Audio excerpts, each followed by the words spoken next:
ನಿನ್ನೆ ದುಬಾರಿಯಾಗಿ ಆಗಿರೋ ಘಟನೆ ಯೋಚಿಸಿದ್ರೆ ಭಾಳ ಬೇಸರ ಆಗುತ್ತೆ. ಒಂದು ಕಡೆ ಒಂದು ಯಂಗ್ಸು ಸಾಯ್ತಾರೆ, ಆನೆ ಕೆಳಗಡೆ ಬಿದ್ದು ಆನೆ ಅವ್ರ ಮೇಲೆ ಇದು ಮಾಡಿ ಅವ್ರು ಸಾಯ್ತಾರೆ. ಇವತ್ತು ಬರ್ತಿರೋದು ಮಾಹಿತಿ ಏನಂದರೆ ಮಾರ್ತಂಡ ಆನೆ ಆ ಮಕ್ಕನೂ ತೀರೋಗಿದೆ. ಯಾಕಂದರೆ ಕಂಚನ್ ಬಂದ್ಬಿಟ್ಟು ಅದಕ್ಕೆ ಭಾಳ ಗಾಯ ಮಾಡಿತ್ತು, ಹೊಟ್ಟೆಗೆ ಮತ್ತು ಕುತ್ತಿಗೆಗೆ ಎಲ್ಲ ಕಡೆ ಚುಚ್ಚಿ ಇದನ್ನು ಟಸ್ಕ್ನ ಯೂಸ್ ಮಾಡಿ ಇದಾಗಿ ಅದು ಬೆಳಿಗ್ಗೆ ಊಟ ಮಾಡ್ತಿರ್ಲಿಲ್ಲ ಅಂತ ಬಂದಿದ್ದು ಸ್ವಲ್ಪ ಹೊತ್ತಿಗಾಗಿದ್ಮೇಲೆ ಇಲ್ಲ ಅದು ತೀರ್ಕೊಂಡು ಹೋಗಿದೆ ಅಂತ ಹೇಳಿದ್ದಾರೆ. ಬಟ್ ಈ ಘಟನೆ ಆಗಲೇಬಾರ್ದಾಯ್ತು. ಫಸ್ಟ್ ಆಫ್ ಆಲ್ ಇಲ್ಲಿ ನೆಗ್ಲಿಜೆನ್ಸ್ ಬರುತ್ತೆ. ಒಂದು ನಾನು ಸರ್ಕಾರಕ್ಕೆ ಕೇಳ್ಕೊಳ್ತಾ ಇರೋದು ಒಂದೇ, ಇವತ್ತು ನಾನು ಫಾರೆಸ್ಟ್ ಡಿಪಾರ್ಟ್ಮೆಂಟ್ ಅವ್ರಿಗೆ ಹೇಳಿ ಬೇಸರ ಆಗಿದೆ. ಸೊ ನಾನು ಸರ್ಕಾರಕ್ಕೆ ಬಂದು ಬೇಡಿಕೆ ಮಾಡ್ಕೊಳ್ಳಿದೆ ಅಂದರೆ ದಯವಿಟ್ಟು ಸ್ವಲ್ಪ ಸೀರಿಯಸ್ ಆಗಿರಿ. ಯಾಕಂದರೆ ನೀವು ಎಲ್ಲದಕ್ಕೂ ಟಿಪ್ಪಣಿ ಕೊಡ್ತೀರಾ, ಸಸ್ಪೆನ್ಷನ್ ಮಾಡ್ತೀರಾ, ತಿರ್ಗಾ ಇದೇ ಘಟನೆಗಳಾಗ್ತಿದೆ. ಎಲ್ಲೋ ಒಂದು ಕಡೆ ದೊಡ್ಡ ಪ್ರಾಬ್ಲಮ್ ಇದೆ. ಈ ಪ್ರಾಬ್ಲಮ್ನ ಸಾಲ್ವ್ ಮಾಡಬೇಕಂದ್ರೆ ಹೋಲಿಸ್ಟಿಕ್ಕಾಗಿ ನೋಡಬೇಕಾಗಿದೆ. ಒಂದು, ನಮ್ಮ ಎಲಿಫೆಂಟ್ ಕ್ಯಾಂಪ್ಗಳಲ್ಲಿ ಎಲ್ಲ ಕಡೆನೂ ತೊಂದರೆಗಳಿದೆ, ಈ ಥರ ಘಟನೆಗಳು ನಡೀತಾನೆ ಇರುತ್ತೆ. ಇಲ್ಲಿ ದೊಡ್ಡದಾಗಿದ್ದೇನೆಂದರೆ ಪಾಪ ಹೆಂಗಸರೊಬ್ರು ತೀರೋದ್ರು, ಸ್ನಾನ ಮಾಡ್ಸೋಕ್ಕೆ ಹೋಗಿ ಆನೆಗಳಿಗೆ ದುಡ್ಡು ಕೊಟ್ಟು ಸ್ನಾನ ಮಾಡ್ಸೋಕ್ಕಿಂತ ಎಲ್ಲ ಬರ್ತಾರಲ್ಲಿ. ಇದೊಂದು ಗಂದೆ ಆಗ್ಬಿಟ್ಟಿದೆ. ಫಸ್ಟ್ ಇದನ್ನು ಸರ್ಕಾರ ಸ್ಟಾಪ್ ಮಾಡಬೇಕು. ಈ ಎಲಿಫೆಂಟ್ ಬೇದಿಂಗು, ಆನೆಗೆ ಸ್ನಾನ ಮಾಡಿಸೋದೆಲ್ಲ ಬೇಕಾಗಿಲ್ಲ. ಟೂರಿಸ್ಟ್ ಬಂದಾಗ ದೂರದಿಂದ ನೋಡಲಿ. ಯಾರೋ ಮಾವತ್ತರು ದುಡ್ಡು ಮಾಡಬೇಕು, ಕಾವಡಿ ದುಡ್ಡು ಮಾಡಬೇಕು, ಅಲ್ಲಿನ ಅಫಿಷಿಯಲ್ಸ್ ದುಡ್ಡು ಮಾಡೋಕ್ಕೆ ಹೋಗಿ ಒಂದು ಲೈಫ್ ಕಳ್ಕೊಂಡಿದ್ದೀವಿ, ಮತ್ತು ಒಂದು ಆನೆನೂ ಕಳ್ಕೊಂಡಿದ್ದೀವಿ. ಈ ಆನೆ ಇದ್ದಿದ್ದು ಹಾಸನೊಳಗೆ, ಅದನ್ನು ಹಿಡ್ಕೊಂಬಂದು ಕ್ಯಾಂಪ್ ಒಳಗಿಟ್ರಿ. ಆ ಕ್ಯಾಂಪ್ ಒಳಗೆ ಹೋಗಿ ಚೆನ್ನಾಗಿ ನೋಡ್ಕೊಂಡ್ರ, ಅಲ್ಲೂ ನೋಡ್ಕೊಂಡಿಲ್ಲ, ಇವಾಗ ತೀರ್ಕೊಂಡು ಹೋಗಿದೆ. ಇದೇ ಥರ ಎಷ್ಟೋ ಆನೆಗಳು ತೊಂದರೆ ಇದೆ. ಎಲ್ರಿಗೂ ಗೊತ್ತಿದ್ದು ಏನಾಗಿದೆ ಮತ್ತಿಗೊಡೊಳಗೆ, ಮತ್ತು ಏನಾಗಿದೆ ದುಬಾರೆ ಒಳಗೆ, ಏನಾಗ್ತಿದೆ ಸಕ್ಕರೆ ಬೇಲು ಒಳಗೆ ಅಂದ್ಬಿಟ್ಟು ಎಲ್ರಿಗೂ ವಿಷಯ ಗೊತ್ತಿದೆ. ಸೊ ಈ ಥರ ಆಗಬೇಕಾದ್ರೆ ಸರ್ಕಾರ ಸ್ವಲ್ಪ ಸೀರಿಯಸ್ ಆಗಿರ್ಬೇಕು. ಯಾಕಂದರೆ ಫಸ್ಟ್ ಆಫ್ ಆಲ್ ಹೇಳಬೇಕಂದ್ರೆ ಪ್ರಾಜೆಕ್ಟ್ ಎಲಿಫೆಂಟ್ ಹೆಡ್ಡು ಯಾರು, ಅವ್ರಿಗೇನಾದರೂ ಎಲಿಫೆಂಟ್ಸ್ ಬಗ್ಗೆ ಏನಾದರೂ ಇದೆಯಾ, ಅವ್ರಿಗೆ ನಾಲೆಜ್ ಇದೆಯಾ, ಅವ್ರೇನಾದರೂ ಫೀಲ್ಡಲ್ಲಿ ಕೆಲಸ ಮಾಡಿದ್ದಾರಾ, ಅದನ್ನು ಫಸ್ಟು ಸರ್ಕಾರ ಕೇಳಬೇಕಾಗಿದೆ. ಇಂಥವ್ರನ್ನ ನೀವು ಫಸ್ಟು ಇಟ್ಟಿರೋದೇ ದೊಡ್ಡ ತಪ್ಪು. ಒಂದು ಪ್ರಾಜೆಕ್ಟ್ ಎಲಿಫೆಂಟ್ ಡೈರೆಕ್ಟರ್ ಸರಿ ಇಲ್ಲ ಅಂದರೆ ಈ ಥರ ಘಟನೆಗಳು ನಡೀತಾ ಇರುತ್ತೆ.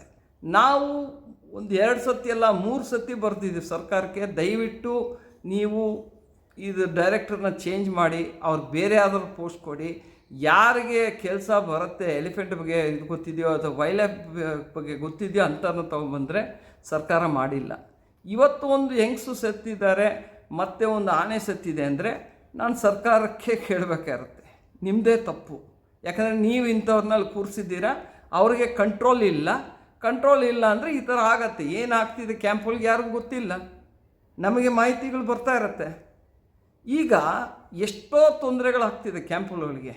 ಓಕೆ, ಮುಂಚೆ ಎಲ್ಲ ಒಂದು NGO ಮೆಂಬರ್ನ ಹೋಗಿ ಅವ್ರು ನೋಡ್ಕೊಳ್ಳೋಕ್ಕೆ ಒಂದು ಡೈರೆಕ್ಷನ್ ಇತ್ತು.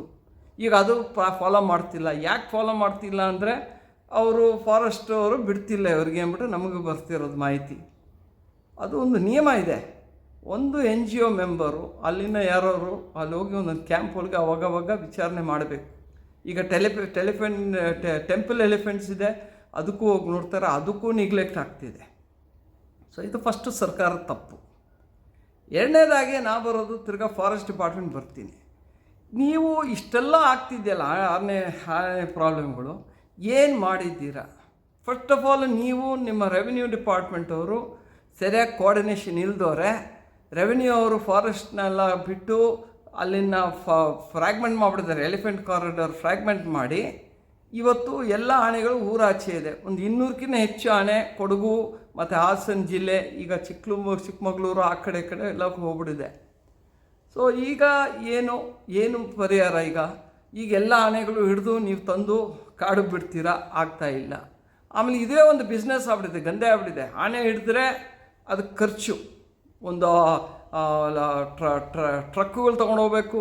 ಫಸ್ಟು ನೀವು ಕುಮ್ಕಿ ಆನೆಗಳು ಕರ್ಕೊಂಡೋಗ್ಬೇಕು.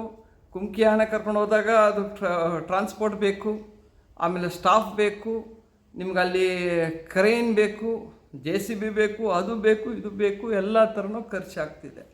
ಇದರೊಳಗೂ ಒಂದು ಗಂದೆ ಇದೆ ಅಂದ್ಬಿಟ್ಟು ಕೆಲವು ಆ್ಯಕ್ಟಿವಿಸ್ಟ್ಗಳು ಹೇಳ್ತಾರೆ.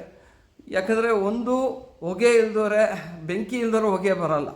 ಸೊ ಜ್ಞಾಪಕ ಇಟ್ಕೊಳ್ಳೋಣ, ಇದು ಭಾಳ ಸೀರಿಯಸ್ ಇಶ್ಯೂ ನೋಡಬೇಕಾಗಿದೆ. ಫಸ್ಟ್ ನಾವು ಏನು ಮಾಡ್ತಾಯಿದ್ದೀವಿ, ಎಲಿಫೆಂಟ್ಸ್ನ ಹೇಗೆ ನಾವು ಕ್ಯಾಪ್ಚರ್ ಮಾಡಿ ವಾಪಸ್ಸು ಕಾಡು ಹೋಗ್ಬಿಡ್ತೀವಿ. ಈಗೇನೋ soft release centre, holding centre ಮಾಡ್ತಿದ್ದಾರೆ. ಇದು ಪ್ರಯತ್ನ ಮಾಡಿದ್ದಾರೆ, ಸರ್ಕಾರಕ್ಕೆ ನಾವು ಥ್ಯಾಂಕ್ ಯು ಹೇಳಬೇಕು. ಎಲ್ಲೋ ಒಂದು ಕಡೆ ಒಂದಾರು ಶುರು ಆಗಿದೆ ಅಂತ ನಾವು ಥ್ಯಾಂಕ್ ಯು ಹೇಳಲೇಬೇಕು. ಬಟ್ ಇರೋ ಆನೆಗಳನ್ನ ನೀವು ಸರಿಯಾಗಿ ನೋಡ್ಕೊಳಕ್ಕಾಗ್ದವ್ರೆ ದಯವಿಟ್ಟು ಆನೆಗಳನ್ನ ಹಿಡಿಬೇಡಿ. ನೀವು ತಂದು ಒಂದು ಕ್ಯಾಪ್ಟಿವ್ ಇದು ಮಾಡಿಕೊಂಡು ಆ ಆನೆಗೆ ಬಡ್ದು ಇದು ಮಾಡಿ ಅದಕ್ಕೆ ಹಿಂಸೆ ಕೊಟ್ಟು ಅದಕ್ಕೆ ಮಾತು ಕೇಳೋ ತನಕ, ಮಾವತ್ತಿನ ಮಾತು ಕೇಳೋ ತನಕ, ಕಾವಡಿ ಮಾತು ಕೇಳೋ ತನಕ ಅದಕ್ಕೆ ಬಡ್ದು ಊಟ ಕೊಡ್ದವ್ರೆ ಅದಕ್ಕೆ ಟಾರ್ಚರ್ ಮಾಡಿ ಅದನ್ನು ಕುಮ್ಕಿ ಮಾಡ್ತೀರಾ. ಆಮೇಲೆ ಕುಮ್ಕಿ ಆಗಿದ್ಮೇಲೆ ಆನೆಗೆ ಏನಾದ್ರು ಗಾಯ ಆಯಿತು, ಏನಾದ್ರು ಕಾಯಿಲೆ ಬಂತಂದರೆ ಅಲ್ಲಿ ನೋಡ್ಕೊಳ್ಳೋಕ್ಕೆ ನಿಮಗೆ ಒಂದು ಇವರು ಇಲ್ಲ, ವೈಲ್ಡ್ ಲೈಫ್ ವೆಟರ್ನರಿಯನ್ ಇಲ್ಲ, ಸ್ಪೆಷಲಿಸ್ಟ್ ವೈಲ್ಡ್ ಲೈಫ್ ವೆಟರ್ನರಿಯನ್ ಬೇಕು ಇಲ್ಲ. ಮತ್ತು ಅಲ್ಲಿ ನಿಮಗೆ ಮೆಡಿಕಲ್ ಫೆಸಿಲಿಟೀಸ್ ಅಂತೂ ಇಲ್ಲವೇ ಇಲ್ಲ, ಲಾಜಿಸ್ಟಿಕ್ಸೇ ಇಲ್ಲ. ಆ ಕ್ರಾಲ್ಗಳು ನೋಡಿದ್ರೆ ಕೆಲವು ಟೈಮ್ ಎಲ್ಲೇ ಆನೆನ ಇಟ್ಟಿರ್ತಾರೆ, ಬೇಸರ ಆಗತ್ತೆ. ಸೊ ಅದು ಏನು ಮಾಡ್ತಾಯಿದ್ದೀವಿ ನಾವು. ಆಮೇಲೆ ಎಲ್ಲ ಹೇಳ್ತಾರೆ ಆನೆ ನಂಬರ್ ಜಾಸ್ತಿ ಆಗಿದೆ, 6400 ಆನೆ ಇದೆ ಅಂತ ಹೇಳ್ತಾರೆ. ಸ್ವಾಮಿ, ನಾವು ಎಷ್ಟು ಜನ ಇದ್ದೀವಿ ಕರ್ನಾಟಕದೊಳಗೆ? 6.5 ಕೋಟಿ ಜನ ಇದ್ದೀವಿ ಕರ್ನಾಟಕದೊಳಗೆ. ಕೇವಲ ಒಂದು 6000 ಆನೆ ನೋಡ್ಕೊಳ್ಳೋಕೆ ನಮಗೆ ಶಕ್ತಿ ಇಲ್ವಾ?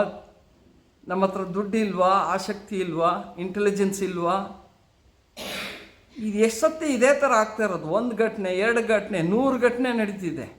ಏನು ನಡೀತಿದೆ? ಆಗಿದೆ ಆಗ್ತಾ ಇದ್ದರೆ ಪ್ರಶ್ನೆ ಮಾಡಲೇಬೇಕು. ನಮಗೇನು ಬಂದು ಸರ್ಕಾರಕ್ಕೆ ಬಯಬೇಕು ಅಥವಾ ಫಾರೆಸ್ಟ್ ಆಫೀಸರ್ಸ್ ಬಯಬೇಕು ಅಂತ ನಮಗೆ ಯಾವ ಹುಚ್ಚಿ ಇಲ್ಲ. ಬಟ್ ಇದನ್ನ ಹೇಗೆ ಹಾಗೆ ಬಿಡ್ತಿದ್ದೀರಾ? ನಡೀತಾನೇ ಇದೆಯಲ್ಲ, 1 ಘಟನೆ ಆದರೂ ನಡೀತಿದ್ದೆ, 1, 2, 3, 100. ನೀವು ಸಕ್ಕರೆ ಬೇಲೂರಿಗೆ ಗೊತ್ತು ಏನಾಗಿದೆ ಅಂದ್ಬಿಟ್ಟು. ಅಲ್ಲಿ ಬಾಲನ ಆನೆಗೆ ಏನೋ ಟ್ರೀಟ್ಮೆಂಟ್ ಕೊಡೋಕೆ ಹೋಗಿ ಕಾಲಿಗೆ ಕೊನೆಗೆ ಅದು ಕಿವಿನೇ ಆ್ಯಂಪಿಟೇಟ್ ಮಾಡಿಬಿಡ್ತೀರಾ. ಅಲ್ಲಿನ ಅಡ್ಕ ಬಡ್ಕ ಕಾಲು ಅದು ಬಿದ್ದು ಅದಕ್ಕೆ ಇದಾಗಿಲ್ಲ. ಇನ್ನೊಂದು ವಿಕ್ರಾಂತ ಆನೆಗೆ ಚುಚ್ಚಿ ಬಿಚ್ಚಿ ಮಾಡಿ ಆನೆ ಕಾಲು ಹೋಗಿತ್ತು, ಈಗ ನಡೆಯೋಕ್ಕೆ ಶುರು ಆಗಿದೆ. ಸೊ ಎಲ್ಲ ಕಡೆನೂ ಈಗ ಇದೇ ತೊಂದರೆ ಆಗಿದೆ. ಮೊನ್ನೆ ಆನೆ ಹಿಡ್ಕೊಂಡು ಬಂದಿದ್ದೀರಾ, ಅದು ಒಂದು ಕೊಂಬು ಹೊಡೆದೋಗಿದೆ, ಅದು ಕಾಲು ಊದ್ಕ ಬಂದಿದೆ ದುಬಾರಿ ಒಳಗೆ. ಸೊ ಏನಿದು? ಎಲ್ಲ ಒಂದು ಬೇಕು, ಒಂದು ಫೆಸಿಲಿಟಿ ಬೇಕು. ನೀವು ಆನೆ ಹಿಡಿದಾಗ ಅದು ಪಾಪ ಅದು ಪಾಠಕ್ಕೆ ಅದು ಕಾಡೋಗಿತ್ತು, ಕಾಡನ್ನ ಹಾಳು ಮಾಡಿದ್ದು ಆಚೆ ಬಂದಿದೆ. ಕಾಡೊಳಗೂ ಆಹಾರ ಇಲ್ಲ ಅಂದ್ಬಿಟ್ಟು ಅಲ್ಲಿ ಲಂಟಾನ ಏನು, ಉಪ್ಪತ್ತೋರಿಯಂ ಏನು, ಸೆನ್ನ ಏನು, ಎಲ್ಲ ಥರ ಎಕ್ಸಾಟಿಕ್ ಸ್ಪೀಷೀಸ್ ಬಂದು ಅವಾಗ ನಮ್ಮವರು ಯಾರೂ ರಿಯಾಕ್ಷನ್ ತೊಗೊಂಡಿಲ್ಲ. ಇದೆಲ್ಲ 20 ವರ್ಷದಿಂದನೇ ಯೋಚಿಸ್ಬೇಕಾಯಿತು. ಈ ಥರ ಆಗ್ತಾ ಇದೆ, ಸಂಖ್ಯೆ ಜಾಸ್ತಿ ಆಗ್ತಿದೆ, ಪ್ರೊಟೆಕ್ಷನ್ ಚೆನ್ನಾಗಿದೆ, ಅದಕ್ಕೆ ನಂಬರ್ಸ್ ಜಾಸ್ತಿ ಆಗಿದೆ. ಆವಾಗ ನಾವು ಏನು ಪ್ರಿಪೇರ್ಡ್ನೆಸ್ ಇದೆ ನಮ್ಮದು? ಇದು ಯಾಕೆ ನಮಗೆ ಅರ್ಥ ಆಗಲ್ವಾ? ನಮಗೆ ದೇವರ ಇಂಟೆಲಿಜೆನ್ಸ್ ಕೊಟ್ಟಿಲ್ವಾ? ನಮಗೆ ಕಾಮನ್ ಸೆನ್ಸ್ ಇಲ್ವಾ? ಇಷ್ಟೋ ಒಳ್ಳೆ ಆಫೀಸರ್ಗಳಿದ್ದಾರೆ, ಅವ್ರನ್ನ ಕರ್ಕೊಂಬಂಡ್ರಿ, ಕೂರಿಸ್ರಿ, ಒಳ್ಳೆ ಜಾಗಗಳು ಕೊಡ್ರಿ. ನೀವು ಆ ಫೀಲ್ಡ್ ಡೈರೆಕ್ಟರ್, ಪ್ರಾಜೆಕ್ಟ್ ಟೈಗರು ತೊಗೊಳ್ಳಿ, ಅವ್ರ ಬಗ್ಗೆ ಲೋಕಾಯುಕ್ತ ಕೇಸ್ ಆಗುತ್ತೆ, ಅವ್ರ ಮೇಲೆ ಸಸ್ಪೆನ್ಷನ್ ಆಗುತ್ತೆ. ಅವ್ರು ಸೆಂಟ್ರಲ್ ಅಡ್ಮಿನಿಸ್ಟ್ರೇಟಿವ್ ಟ್ರಿಬ್ಯುನಲ್ಗೆ ಹೋಗಿ ಸಸ್ಪೆನ್ಷನ್ ಕ್ಯಾನ್ಸಲ್ ಮಾಡ್ಕೊಂಬರ್ತಾರೆ. ಅವ್ರನ್ನ ತಗೊಂಡು ಹೋಗಿ ನೀವು ಅವ್ರಿಗೆ ಪನಿಷ್ಮೆಂಟ್ ಕೊಡೋ ಬದಲು ಅವ್ರಿಗೆ ರಿವಾರ್ಡ್ ಕೊಡ್ತೀರಾ. ಫೀಲ್ಡ್ ಡೈರೆಕ್ಟರ್ ಪ್ರಾಜೆಕ್ಟ್ ಟೈಗರ್ ಅಂದ್ಬಿಟ್ಟು ಅರ್ಥನೇ ಆಗಲ್ಲ. ನೀವು ಒಳ್ಳೆ ವ್ಯಕ್ತಿಗಳು ಕೂರಿಸಿದ್ರೆ, ಅಡ್ಮಿನಿಸ್ಟ್ರೇಟಿವ್ ಸ್ಕಿಲ್ ಇರೋದು, ಆಮೇಲೆ ಇಂಟ್ರೆಸ್ಟ್ ಇರೋದು, ಆನೆಸ್ಟ್ ಆಗಿರೋದು, ಏನೋ ನಾನು ವನ್ಯಜೀವಿಗೇನೋ ಮಾಡಬೇಕು, ಜನಪರವಾಗಿ ಕೆಲಸ ಮಾಡೋರು ಅಂದರೆ ನೀವು ಅಂಥವ್ರು ತರಲ್ಲ. ನಮಗೆ ಬರುತ್ತೆ ಮಾಹಿತಿಗಳು, ಯಾರ್ಯಾರು ಅಲ್ಲಿನ ಡಿಸ್ಟ್ರಿಕ್ಟ್ ಇನ್ಚಾರ್ಜ್ ಮಿನಿಸ್ಟ್ರುಗಳು, ಅಲ್ಲಿನ ಲೋಕಲ್ MLAಗಳಿಗೆ ದುಡ್ಡು ಕೊಟ್ಟರೆ ಪೊಸಿಷನ್ ಕೊಡಿಸ್ತಾರೆ ಅಂದ್ಬಿಟ್ಟು ಇದೇ ಮಾತು ಪಬ್ಲಿಕ್ಗಳಿಗೆ. ಇದು ಬೇಕಾಗಿದೆಯಾ? ಯಾವತ್ತೂ ಅಕೌಂಟಬಿಲಿಟಿ ಬರುತ್ತೆ.